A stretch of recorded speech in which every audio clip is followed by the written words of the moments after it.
ठाकुर जी का कैमरा तो जगह जगह पर लगा हुआ है, कहाँ कहाँ बचोगे।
क्या बात है।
गोविंद भगवान की।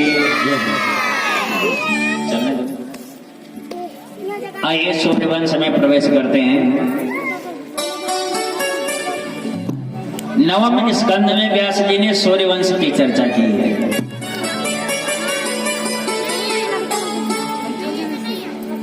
बाबा भी लिख रहे हैं रामचरितमानस में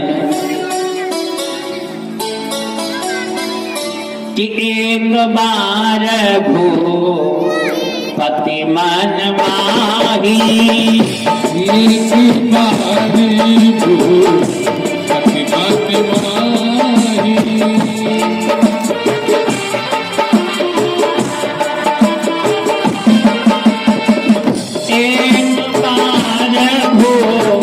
भूपति मन माही,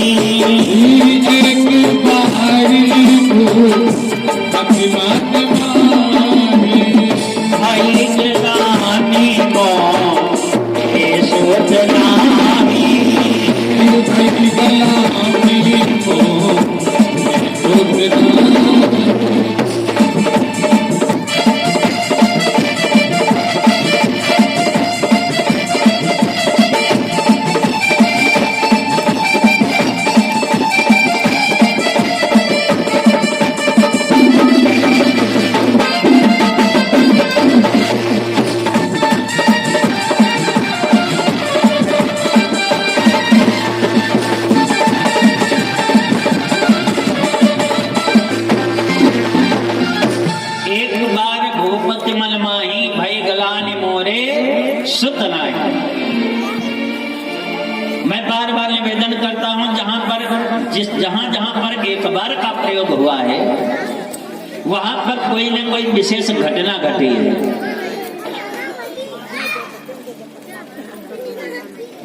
महाराज दशरथ चक्रवर्ती नरेश हैं अयोध्या के।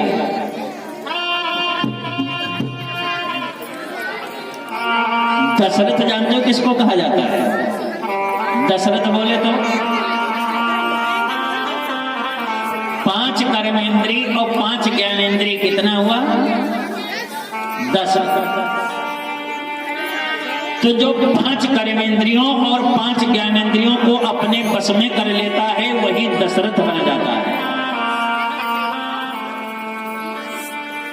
और जब व्यक्ति दशरथ बन जाता है तो कौशल्या रूपी भक्ति उसकी पत्नी बन जाती है। कौशल्या बोले तो भक्ति। और जब कौशल्या रूपी पत्नी भक्ति पत्नी बन जाती है तो राम रूपी परमात्मा उसका पुत्र बन करके प्रकट हो जाता है। आवश्यकता है प्यारे पहले आप दशरथ बनो। जब आप दशरथ बनोगे और ये कौशल्या बनेंगी तो आने वाली संतान राम जरूर पैदा होगी। अच्छा तुम लोग कुंभकर्ण बनो और ये शूर्पणखा बने।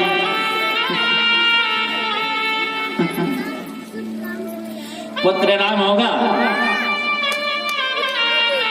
कभी नहीं हो सकता। यह मंथरा बने और तुम खरदूषण बनो, संतान राम नहीं होगी। अगर राम संतान चाहिए तो पहले तुम दशरथ बनो, ये कौशल्या बने, राम जरूर पैदा होंगे। अच्छा कितने लोग बैठे हो जिनके घर में रामचरितमानस है? जरा हाथ उठाओ। इतने लोगों के घर में है, ठीक है। अच्छा अगर हम पूछें कि श्री रामचरितमानस में अक्षर कितने हैं, बोलो कितने अक्षर हैं?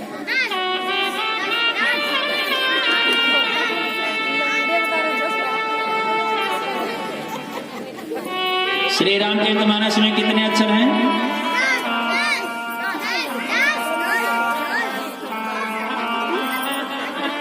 ऐसा सन्नाटा पड़ा है पांडाल में जैसे कोई है ही नहीं। श्री रामचरितमानस में अगर अच्छा देखो जाकर गिनोगे जाकर के तो केवल 9 मिलेंगे। श्री राम चरित मानस कितने हुए? 9।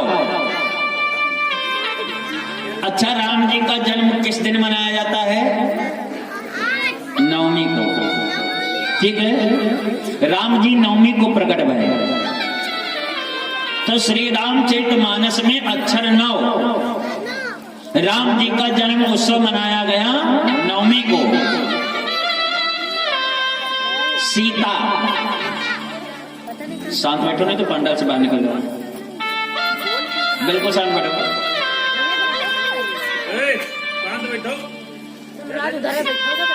सीता, सीता अगर शाब्दिक अर्थ देखा जाए तो केवल 2 अक्षर मिलेंगे, लेकिन अगर स्वर अक्षर व्यंजन सबका योग किया जाए तो 54 बैठता है। स्वर व्यंजन मात्रा का योग किया जाए तो सीता का भी 54 बैठता है। अच्छा 54 को जोड़ो 5 4 कितना बना? 9। तो आखिर 9 तिथि में क्या विशेषता है भाई? 9 क्यों आ रहा है? तिथियों में भगवान ने गीता में कहा है सारी तिथियों में हमको एकादशी प्रिय है। सारी तिथियों में एकादशी तिथि ठाकुर जी को बहुत प्रिय है। तो राम जी एकादशी को क्यों नहीं प्रकट भये? 9वीं तिथि राम जी ने क्यों रखी जीवन में? क्योंकि 9 पूर्ण अंक है। 9 का विभाजन नहीं किया जा सकता। 9 का पहाड़ा आता है आप लोगों को? 9 दूनी कितना होता है? 18। अच्छा 1 और 8 जोड़ो कितना बनेगा? 9। 9 तिरिक 27। 2 और 7 जोड़ो कितना बनेगा? कितना बना? 9। 9 चौक 36। 3 और 6 जोड़ो कितना बना? 9 बचे 45। 4 और 5 जोड़ो कितना बना? 9 4 54। 5 4 जोड़ो जोड़ो कितना बना? 9 सती 6 3 जोड़ो कितना बना? 9 8 72। 7 और 2 जोड़ो कितना बना? 9 9 8 1 जोड़ो कितना बना? 9 10 कितना बचा? 9 बचा। तो कहने का भाव ये है 9 पूर्ण अंक है। पूर्ण अंक में, पूर्ण नक्षत्र में, पूर्ण योग में पूर्ण ब्रह्म परमात्मा का प्राकट्य हो रहा है। ये राजदीप पांडे जी के द्वारा 501 रुपए आए हैं, जरा तालियों से स्वागत करते रहे। महाराज दशरथ जी के जीवन में पुत्र की कमी है, संतान नहीं है। एक बार घटना क्या घट गई? महाराज दशरथ का इंद्र से बहुत अच्छा संबंध है। जिस समय देवासुर संग्राम में महाराज दशरथ जी ने देवताओं की मदद की तो इंद्र दशरथ जी के ऋणी हो गए। प्रतिदिन महाराज दशरथ जाया करते थे देव स्वर्ग में। एक दिन की बात है, जब ये स्वर्ग में पहुंचे, स्वर्ग की सभा समाप्त हुई, दशरथ जी फिर वापस गए।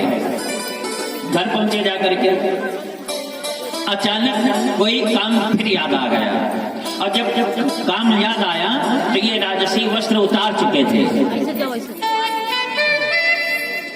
फिर पहुंचे जाकर के इंद्रलोक में, और जब इंद्रलोक में पहुंचे तो इन्होंने देखा कि जिस सिंहासन पर महाराज दशरथ जी बैठते थे उस सिंहासन को गंगा जल से धुला जा रहा है। तो दशरथ जी ने देवताओं से पूछा, भैया एक बात बताओ, ये सिंहासन क्यों धुल रहे हो? तो देवताओं ने कहा, भैया तुमको मालूम नहीं है, यहाँ पर मृत्यु लोक के एक राजा हैं दशरथ, जिनका प्रतिदिन आगमन होता है यहाँ, और वो इसी सिंहासन पर बैठते हैं।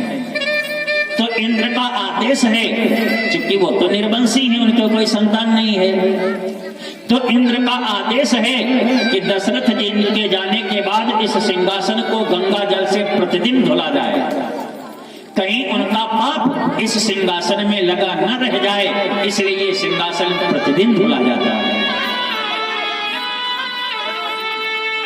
तो दशरथ जी रो पड़े।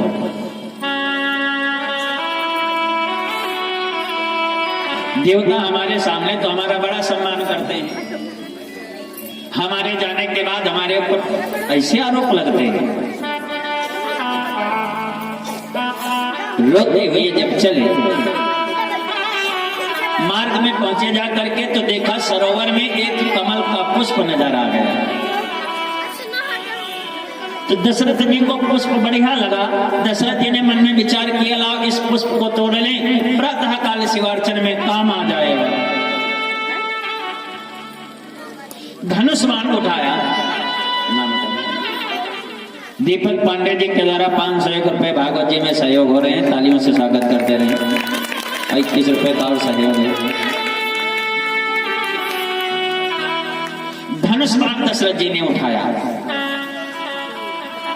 और कमल के पुष्प का संधान करना प्रारंभ किया। एक नहीं कई बाण चला डाले गए, लेकिन कमल का पुष्प हाथ नहीं लगा। जब हाथ नहीं लगा तो दशरथ जी परेशान हो गए, आखिर ये कमल का पुष्प क्यों नहीं आ रहा है? तो कमल का पुष्प भी अट्टहास करके हंस पड़ा, और कमल के पुष्प ने दशरथ जी से कहा, राजन तुम निर्वंशी हो और मैं निर्वंशियों के हाथ नहीं आता।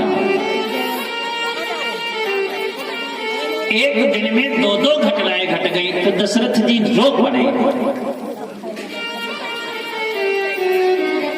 देवता भी अपमान कर रहे हैं, एक पुष्प भी मेरा उपहास कर रहा है।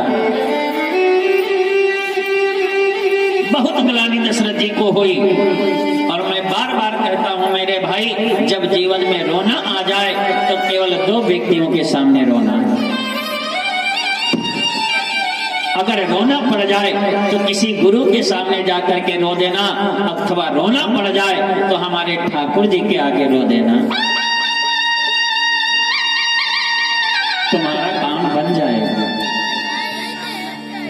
संसार वालों के सामने मत रोना।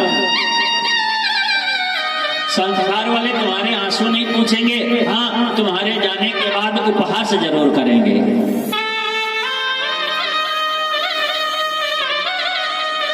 देख लिया हमने सारे जगत का नजारा, देख लिया हमने सारे जगत का नजारा, देख लिया हमने सारे जगत का नजारा, देख लिया हमने सारे जगत का नजारा। ना हम किसी के न कोई हमारा, किसी के न कोई हमारा,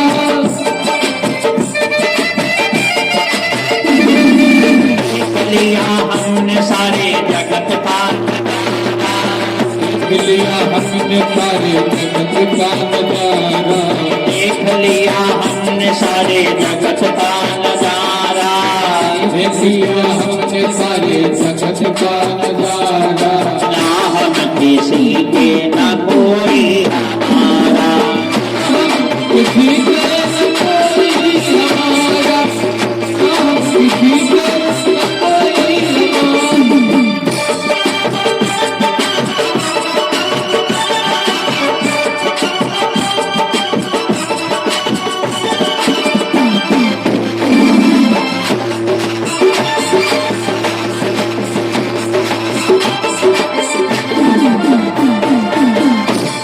अगर रोना पड़ जाए तो या तो गुरु के सामने रो देना जा करके, या तो ठाकुर जी के सामने रो देना।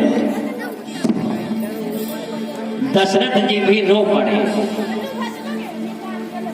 और जो ही रोए, रात्रि में विश्राम नहीं किया दशरथ जी ने।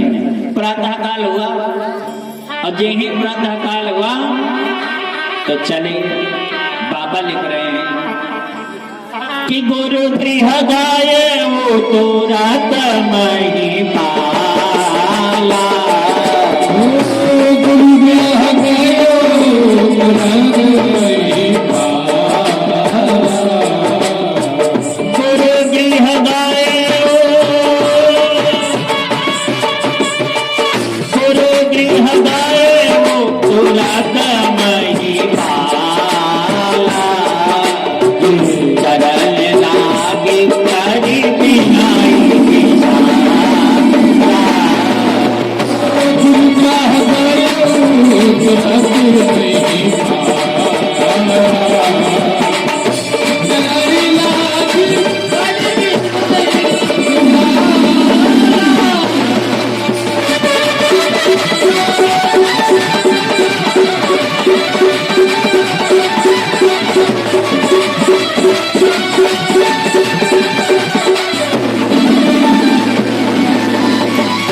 क्या करके गुरु के चरणों में अपना मस्तक रख करके दशरथ जी ने रोना प्रारंभ कर दिया। और जी भी दशरथ जी ने रोना प्रारंभ किया तो वशिष्ठ जी ने पूछा, राजन क्यों रो रहे हो? तो दशरथ जी ने कहा, गुरुदेव, अरे जिसका आप जैसा गुरु हो उसके जीवन में चौथापन आ जाए लेकिन कोई संतान न हो, आपके जैसा गुरु होना तो सौभाग्य है व्यक्ति का। अरे आपने गुरुदेव तो वो सामर्थ्य है, आपने सृष्टि का नियम बदल डाला। जिस समय ब्रह्मा जी ने वशिष्ठ जी से कहा, जाओ तुम सूर्यवंश के पुरोहित बनो, वशिष्ठ जी ने मना कर दिया, मैं नहीं बनूंगा। तो ब्रह्मा जी ने कहा, तुम जाओ तो जब तुम सूर्यवंश के पुरोहित बनोगे तो उस वंश में भगवान का अवतार होगा। वशिष्ठ जी ने पूछा, कब? तो ब्रह्मा जी ने कहा, त्रेता युग में, त्रेता में होगा। सतयुग की बात है तो क्रम बनाया गया था, सतयुग, द्वापर, त्रेता, तब कलियुग। लेकिन वशिष्ठ जी ने कहा, अभी द्वापर आएगा, द्वापर के बाद त्रेता आएगा ना, हम इतने दिन इंतजार नहीं करेंगे। अगर हमको कुल पुरोहित बनाना चाहते हो तो युगों का क्रम बदलो, तब हम जाएंगे। तो ब्रह्मा जी ने युगों का क्रम बदल डाला। सतयुग के बाद त्रेता बनाया गया, तब द्वापर बनाया गया। त्रेता की जगह द्वापर किया गया और द्वापर की जगह पर त्रेता किया गया। तो दशरथ जी कहते हैं वशिष्ठ जी से, आप तो सृष्टि का क्रम बदलने वाले हो। आप जैसा जिसका गुरु हो उसके जीवन में संतान हो। निज दुख सुख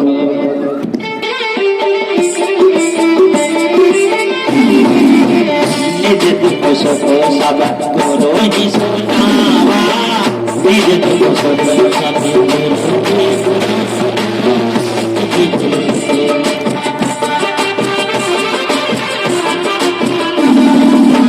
निज दुख सुख निज दुख सुख सब गुरु ही सुनावा। कहि वशिष्ठ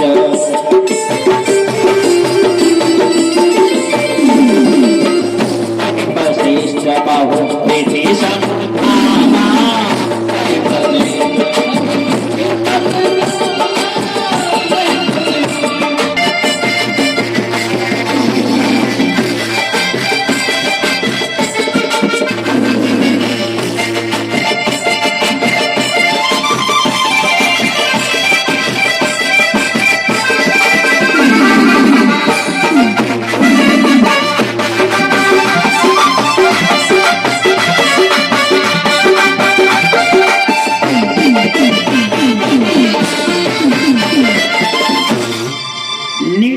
सुख सब गुरु ही हो। सुख न बताओ,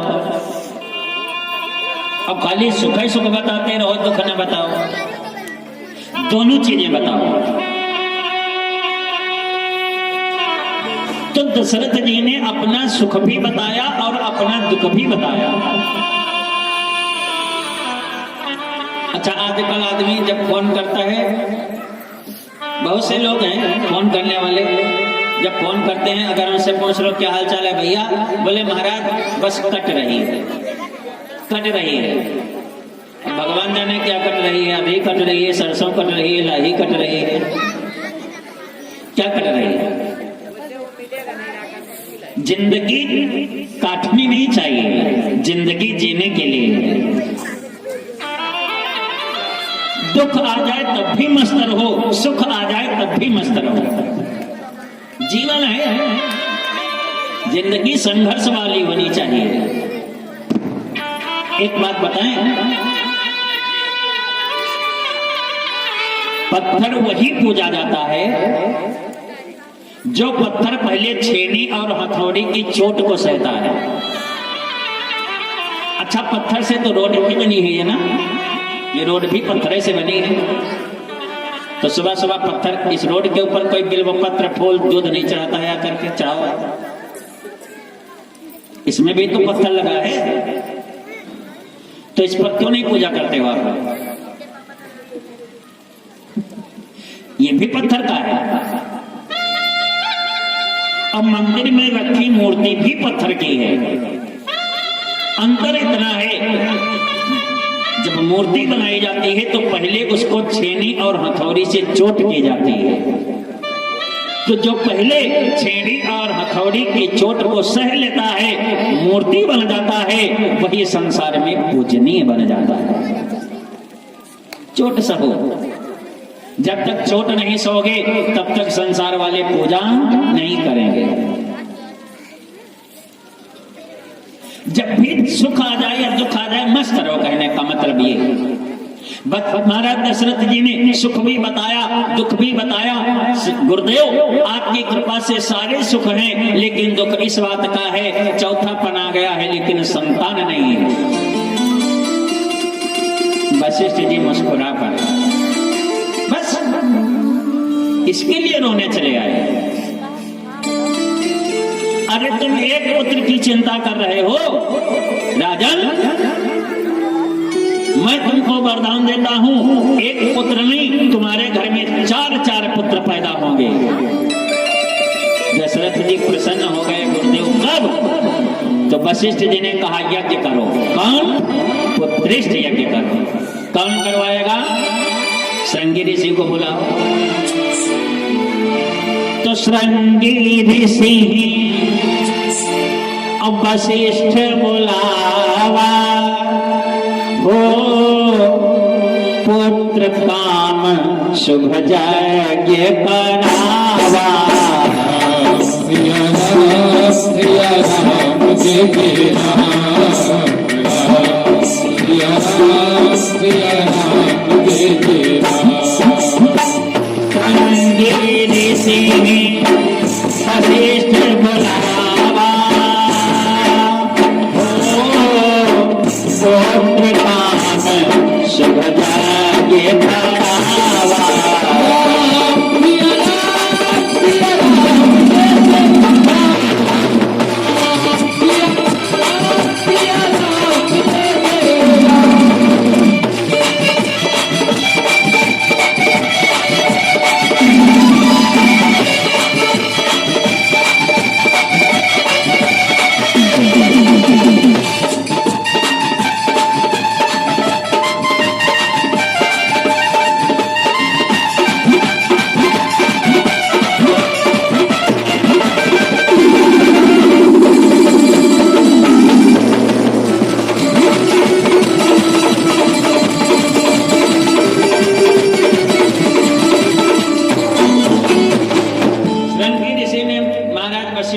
श्रृंगी ऋषि को बुलाया। श्रृंगी ऋषि ने पुत्रेष्ठ यज्ञ करने प्रारंभ की और यज्ञ की जब पूर्णा होती हुई तो अग्नि भगवान हव्य का प्रसाद लेकर के प्रकट भये।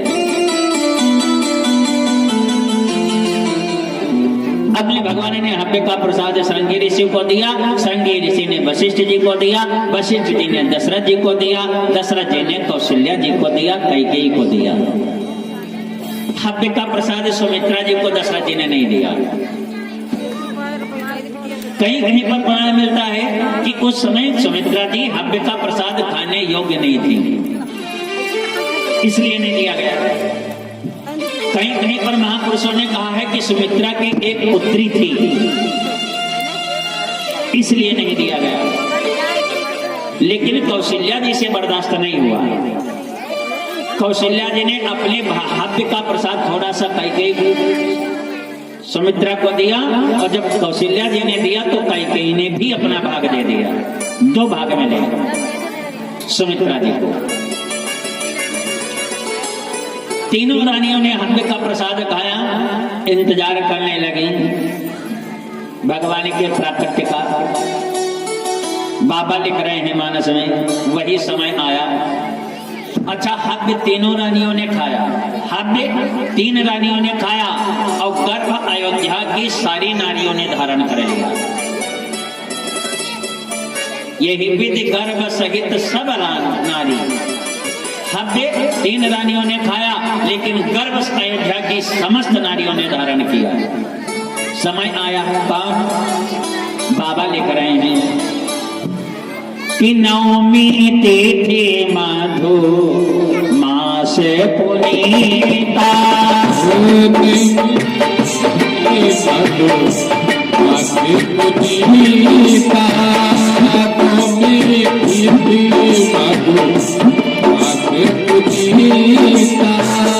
नवमी तिथि मधु मास पुनीता,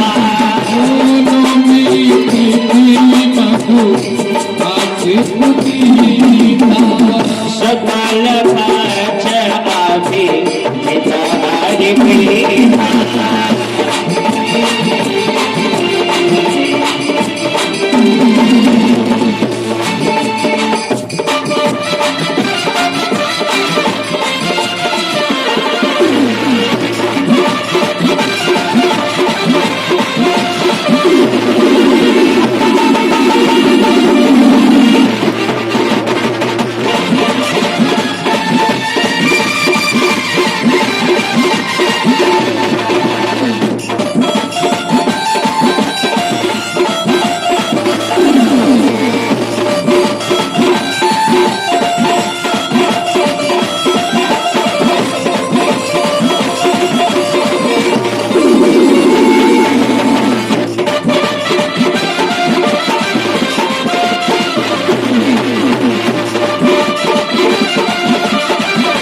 तिथि है, शुक्ल पक्ष है, दोपहर के 11 बजे सब इंतजार कर रहे हैं राम जी आए। सब लोग इंतजार कर रहे हैं। आप लोग भी जरा बुला लीजिए एक बार, सभी लोग मीठी मीठी तालियों को बजाते हुए गाएं। राम जी आ रहे हैं और रात्रि में कन्हैया जी भी आएंगे। झांकियों के माध्यम से आप लोग आनंद लेंगे। में आओ मेरे राम, आओ मेरे राम,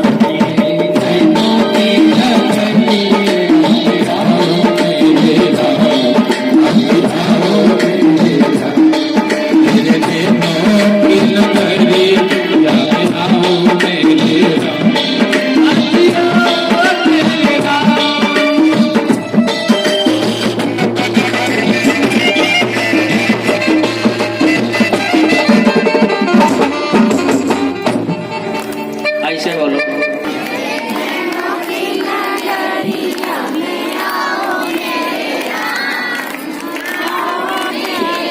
उठा दो जरा दरबार में हाथ। मेरे नैनों की